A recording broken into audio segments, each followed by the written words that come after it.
70 χρόνια συμπληρώνονται φέτος από το ολοκαύτωμα των Πύργων, όταν στις 23 Απριλίου του 1944 341 κάτοικοι του χωριού, στην πλειοψηφία τους γυναικόπαιδα, σφαγιάστηκαν από τα στρατεύματα της Βέρμαχτ. Λέγομαι Φωτιάδης Χαράλαμπος, είμαι πρόεδρος του Συλλόγου Ολοκαυτώματος Πύργων Ιερή Μνήμη. 23 με 24 Απριλίου του 1944 εισέβαλαν οι Γερμανοί μαζί με τους Έλληνες συνεργάτες τους στους πύργους. Μπαίνοντας στο χωριό σκόρπισαν το θάνατο παντού. Συγκέντρωσαν 98 άτομα σε ένα ξέφωτο στους πρόποδες του Βερμίου και εκτελέσαν 98 άτομα επιτοπλίστων γυναικόπαιδα. Στην άλλη πλευρά του λόφου αυτού συγκέντρωσαν 76 άτομα που είχαν καταφύγει εκεί για να σωθούν. Τους έφεραν στην εκκλησία, έχουν βιάσει τις νεαρές κοπέλες εκείνη τη μέρα και το πρωί τους οδήγησαν κάτω στις αχερώνες και τους έβαλαν φωτιά και τους έκαψαν ζωντανούς. Συγκεντρωτικά είναι 343 άτομα. Οι συγγενείς μου επαριθμούν 25 άτομα. Το σόι Φωτιαδαίων, ξαδέρφια, αδέρφια, όλοι οι συγγενείς. Από ό,τι βλέπετε και στην κατάσταση εκεί των ονομάτων, θα δείτε ολόκληρο κατεβατό Φωτιάδης, Φωτιάδης, Φωτιάδης, Φωτιάδης, Φωτιάδης, 25 άτομα.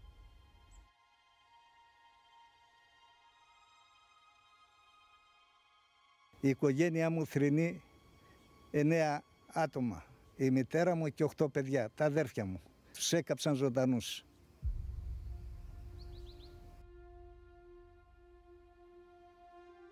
Ο πατέρας μου είχε πρόβατα και φύλαγε τα πρόβατα. Και έτσι γλίτωσε ο πατέρας μου. Για να σας πω το όταν ήρθαν γιατί δεν επέτρεπαν τις μέρες για να δουν την καταστροφή στο χωριό, μετά από 3 μήνες ήρθανε. Γιατί απογορεύονταν να πατήσει κάτοικος στους πύργους. Και όταν ήρθε και είδε στις αχερώνες μέσα τα μισοκαμμένα άτομα, έπεσε λιγόθυμος. Και ο ξάδερφός μου μαζί με τους άλλους τους οδήγησε. Το πήγαν στο σπίτι. Ποιο σπίτι? Δεν υπήρχε σπίτι. Ένα αλόνι υπήρχε. Όλα ήταν καμμένα. Τον άφησαν απάνω στο αλόνι. Μετά από 2 μέρες ξύπνησε γιατί έβρεξε και ξύπνησε ο άνθρωπος αυτός.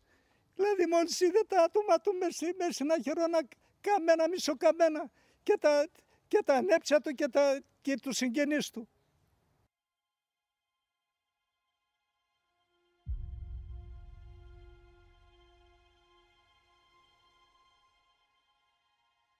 Ονομάζομαι Σαμπακίδης Δημήτρης.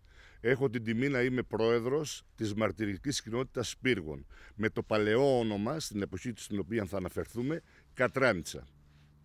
Βρισκόμαστε στο συγκεκριμένο χώρο όπου βρίσκεται μέρος των οστών από τα θύματα του ολοκαυτώματος των Πύργων. Εδώ κάθε χρόνο οι επίσημες πολιτικές, θρησκευτικές και στρατιωτικές αρχές μαζί με την κοινότητα Πύργων τελούμε το μνημόσυνο των θυμάτων του ολοκαυτώματος. Το σύνολο των θυμάτων με βάση τις επίσημες καταγραφές είναι 343. 12 είναι βρέφη ημερών. Συνολικά ο νέος κόσμος από ηλικίας ημερών έως και 18 χρονών με τις επίσημες καταγραφές είναι 159 παιδιά από το σύνολο των 343. Αυτό από μόνο του δείχνει το μέγεθος της κτηνοδείας. Ξέρετε, οι Γερμανοί είχαν ένα επιχείρημα. Δεν φταίμε εμείς, η επίσημη θέση του Γερμανικού Υπουργείου Εξωτερικών. Δεν φταίμε εμείς για τα θύματα που έχετε. Γιατί προέβαλαν αντίσταση. Και ρωτώ εγώ τον κάθε καλοπροαίρετο άνθρωπο όπου γης, το παιδάκι των ημερών, το παιδάκι των 8 ή 10 ετών προέβαλε αντίσταση, οπλοφορούσε και έπρεπε να πληρώσει αυτό το βαρύ τίμημα με την ανθρώπινη ζωή του. Αυτά θεωρώ ότι η ευτέλεια και μόνο η ευτέλεια τα χαρακτηρίζει. Τίποτα άλλο. Είμαστε στον Απρίλιο του 1944. Ο γερμανικός άξονας γενικότερα βλέπει ότι χάνει τον πόλεμο. Οι Γερμανοί, υποχωρώντας, κρίνουν σκόπιμο και ωφέλιμο για τα δικά τους συμφέροντα να προχωρήσουν σε εκαθαρίσεις. Σε όλη την Ελλάδα την περίοδο εκείνη έχουν συμβεί φρικτά γεγονότα τα οποία δεν μπορεί να τα συλλάβει ο ανθρώπινος νους. Μέρος αυτών των γεγονότων απετέλεσε και ο δικός μας χώρος, το δικό μας χωριό. Στο όρος Βέρμιο, που βρίσκεται αριστερά μας, δρά το 16ο Σύνταγμα του Ελλάς, οι Έλληνες αντιστασιακοί. Οι Γερμανοί έχουν υποστεί από τη δράση του συγκεκριμένου συντάγματος μεγάλες απώλειες. Κρίνουν, κατά τη γνώμη τους, ότι πρέπει να εκδικηθούν για τις απώλειές τους. Εδώ πρέπει να τονίσω και τον ρόλο των Ελλήνων δοσύλλογων που συνεργάστηκαν μαζί με τους Γερμανούς, αυτοί όχι για τα συμφέροντα των Γερμανών, αλλά για δικό τους όφελος. Ξέρετε, το χωριό μου εκείνη την εποχή αποτελούσε κεφαλοχώρη. Όλη η εμπορική, οικονομική, όλες οι οικονομικές και εμπορικές δραστηριότητες στην ευρύτερη περιοχή είχαν σαν κέντρο τους πύργους. Οι δοσύλλογοι λοιπόν, τα συμφέροντα στα οποία θέλαν να κερδίσουν, είχαν να κάνουν με το λεγόμενο πλιάτσικο. Να πάρουν τον πλούτο ο οποίος υπήρχε εδώ στο χωριό. Αυτός λοιπόν ήταν ο λόγος για τον οποίο κρίθηκε ότι έπρεπε να παρέμβουν οι Γερμανοί και να προχωρήσουν στα γεγονότα τα οποία προηγούμενα ανέφεραν κάτοικοι του χωριού σήμερα. Εμείς, σε σχέση με τα παιδάκια όταν μεγαλώνουν, που παίζουν με τα διάφορα παιχνίδια, εμείς εδώ στο χωριό, οι απόγονοι εκείνων των, έχουμε μεγαλώσει με ιστορίες δραματικές. Κουβαλούμε μέσα μας, βιωματικά θα έλεγα, όλα εκείνα τα γεγονότα τα οποία στιγματίσαν και τον τρόπο με τον οποίο αντιλαμβανόμαστε, σκεφτόμαστε και λειτουργούμε σήμερα. Μας επηρέασαν σε μεγάλο βαθμό εκείνα τα γεγονότα και κρίνουμε ωφέλιμο και εμείς από το χώρο της τοπικής αυτοδιοίκησης και γενικότερα όλοι οι κάτοικοι του χωριού, ο σύλλογος που έχει συσταθεί, κρίνουμε ωφέλιμο ότι τα γεγονότα αυτά δεν πρέπει να τα αφήσουμε στη λύθη της ιστορίας. Πρέπει να τα κρατούμε ζωντανά, να κρατούμε ζωντανή την ιστορική μνήμη, γιατί μέσα από αυτήν διδάσκεται ο άνθρωπος και λειτουργεί περισσότερο υπεύθυνα και αποφεύγοντας να υιοθετήσει σκέψεις, ιδεολογίες, πολιτικές αν θέλετε, που έχουν μέσα τους έντονο το ναζιστικό ή φασιστικό χαρακτηριστικό. Μας έχουν επηρεάσει πάρα πολύ τα γεγονότα και οι ιστορίες εκείνης της εποχής.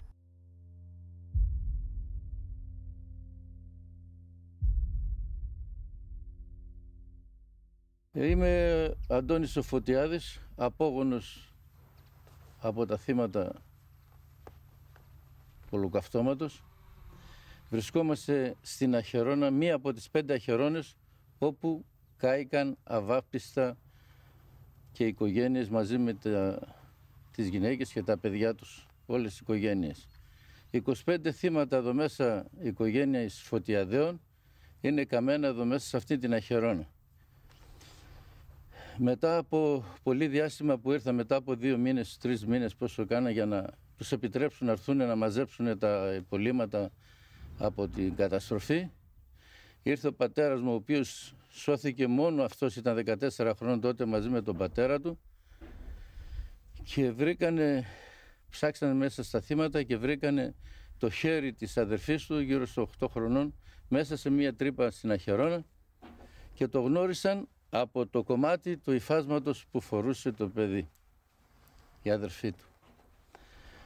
Τα κλάματα ήταν παρηγόρητα, συνέχεια κλαίγανε και γι' αυτό όλοι φύγανε νωρίς. Στα 50-55 χρονών όλοι αυτοί που χάσαν τις οικογένειες πεθάνανε. Είμαι ο Γκύρος Θωμάς, είμαι ο αντιπρόεδρος της Ιεράς Μνήμης. Βρισκόμαστε στο χώρο όπου έγιναν οι μεγάλες κτηνοδείες από τους Γερμανούς. Είναι η Εκκλησία Μεταμόρφωσης. Εδώ ήταν το παρατηρητήριο των Γερμανών. Απέναντι είναι οι πρόποδες του Βερμίου και οι Γερμανοί από εδώ ελέγχαν όλο το Βέρμιο. Τους μαζεύαν και τους φέρναν μέσα στην εκκλησία. Εδώ γίνανε οι μεγαλύτερες κτηνοδείες μέσα στην εκκλησία. Βιάζαν τις κοπέλες όλες και μετά το βιασμό την άλλη μέρα τις παίρναν και τις πηγαίνανε εδώ πιο κάτω στις 5 Αχαιρώνες και τις καίγανε.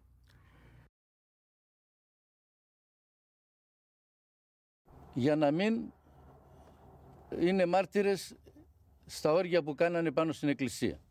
Ας τους εκτελούσανε πάνω στο βουνό, εκεί που τους βρήκανε. για να μην έχουν μαρτυρίες. Εγώ αυτό πιστεύω. Τώρα βάπτεις τα παιδιά 14-15 χρόνια και τις γυναίκες, τις μάνες των παιδιών να τους καίνε μέσα στα χερώνες. Τι να πούμε.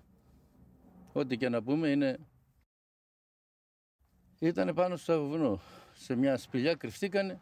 Οι άνδρες φύγανε γιατί σου λέει σας οικογένειες δεν θα σας πειράξουν. Ήταν 14 χρόνια μεγάλος ο γιος του παππού μου και ο παππούς μου φύγανε στο βουνό σε άλλο μέρος. Εκείνοι τη γλιτώσαν. Τον ένα τον αδερφό του πατέρα μου, ο οποίος φύλαγε τα πρόβατα, τον ρίξανε από μακριά, τον τραυματίσανε, πέρασε διαμπερές τραύμα από την κοιλιά, έφυγε, παράτησε τα πρόβατα, πήγε στην οικογένεια, πήγε στη μάνα του. Το δέσανε λίγο εκεί και τραυματία τον βάλαν μέσα εδώ και τον κάψανε. Όχι όχι. Επιστρέφοντας λοιπόν οι κάτοικοι μετά τη φυγή τους, όσοι μπόρεσαν και καταφέραν να γλιτώσουν, επιστρέφουν πάλι στο χωριό μετά από μήνες. Παντού χαλάσματα, ακόμη η μυρωδιά της καμένης σάρκας δεν έπαψε να υφίσταται στο περιβάλλοντα χώρο. Αυτό από μόνο του δείχνει το μέγεθος της τραγωδίας που αυτή η κοινότητα έχει ζήσει.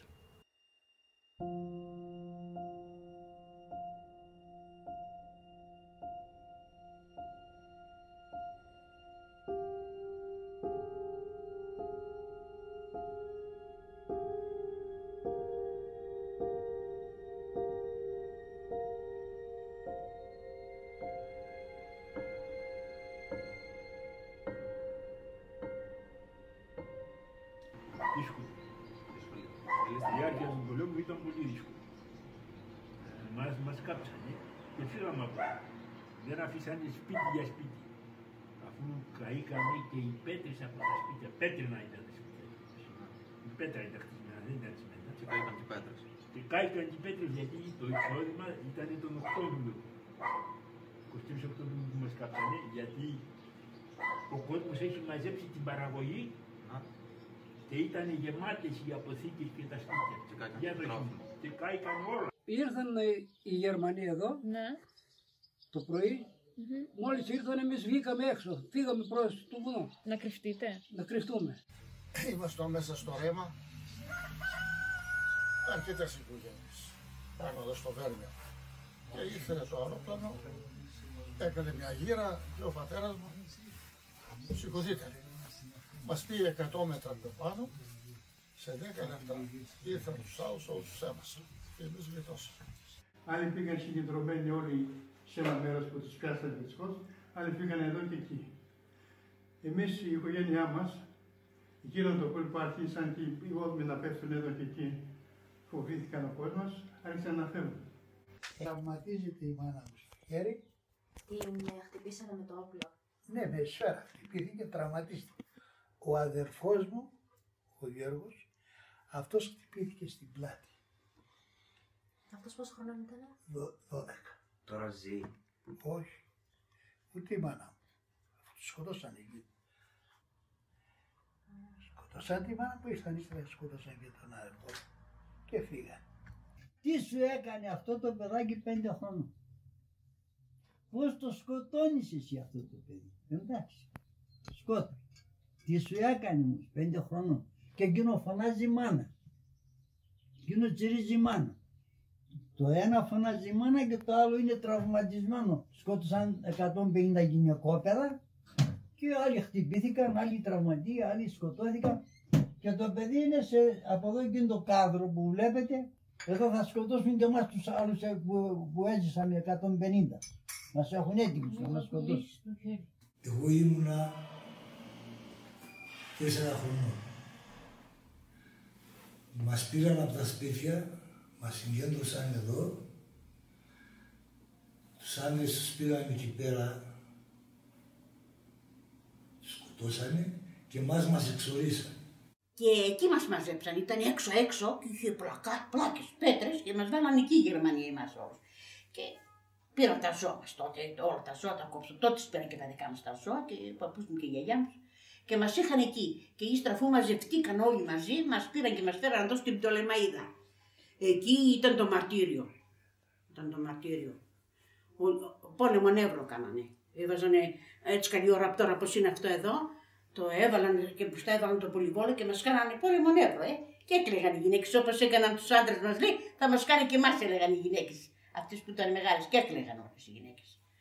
Ενώ τους άντρες τους σκοτώσανε πιο μπροστά. Την πρώτη φορά τους σκοτώσανε, θεριστική βολή. Τότε σκοτωθήκαν οι άντρες. Εμείς ήταν μετά οι γέροι που καήκανε. Και τα σπίτια και τα ζώα που πήρανε. Τα σφάξαν και τα πήρανε. Έτσι έγινε στο χωριό μας.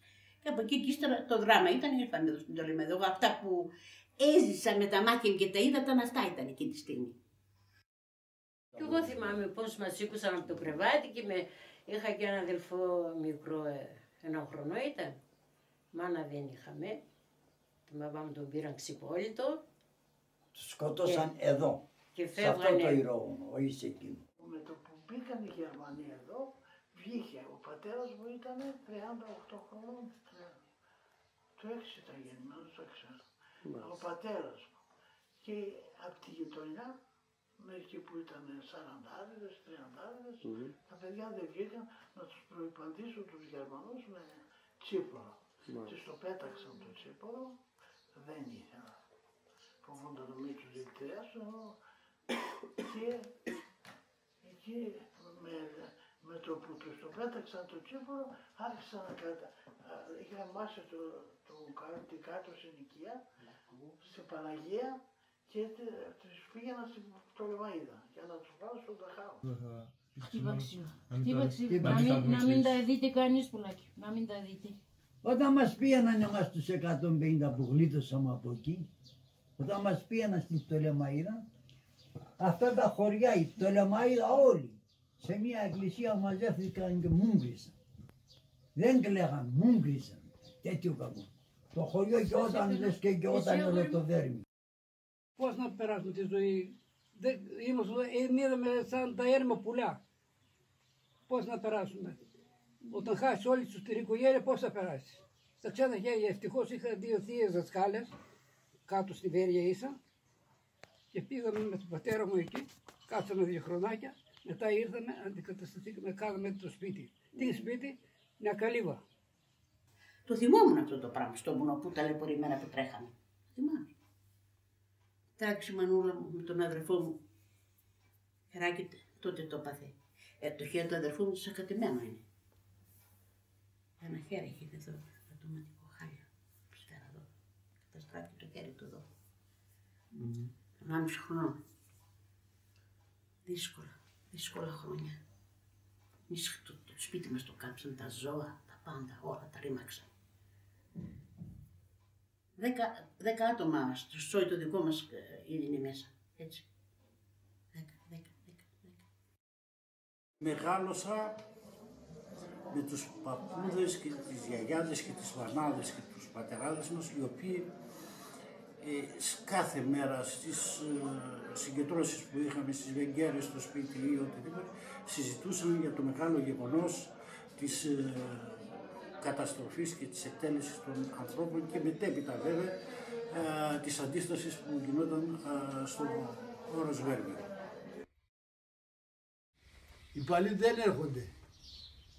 Άλλοι σκοτώθηκαν, άλλοι πέθαναν, δεν έρχονται. Έρχονται οι νέοι. Οι νέοι τι φταίνε.